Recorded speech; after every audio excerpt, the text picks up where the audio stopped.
Ford brought out the IDS a number of years ago, and they brought it out with a tool called the VCM, which is a box that talks to the computer and talks to the car. Well, they just recently released a new version of that, and it's called the VCM2. Ford tells us that you need to use this on the 2013 models and newer.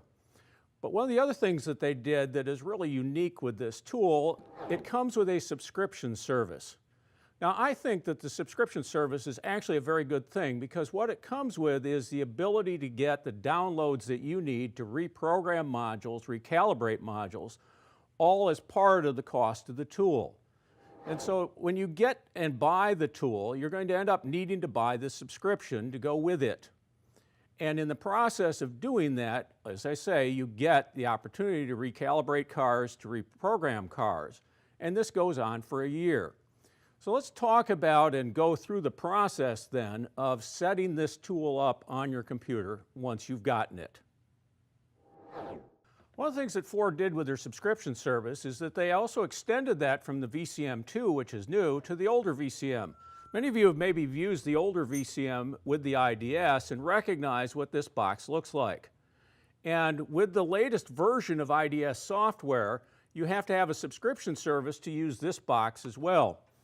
The new box, which has just recently came out, which is the VCM2, never could work by itself. It has to have a subscription service. So the place we get the subscription service is the same place that you get the software to work the tool. And that's at the motorcraftservice.com website.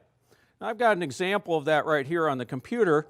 And you can see on the left-hand side of the screen, it says non-subscription resources, which is kind of interesting because we're going to go there to get the IDS from this diagnostic tool support right here. So when I click on that, what you can see is it comes up and it talks about the various hardware at this site. And I'm going to go into IDS and IDS software licensing down here, just below. So let's take a look at IDS software licensing. In this screenshot, what you can see is that it comes up and it asks you if you want to buy an IDS license. Now, depending on where you bought the VCM2, you may have already got the license with you. And if that's the case, that's fine.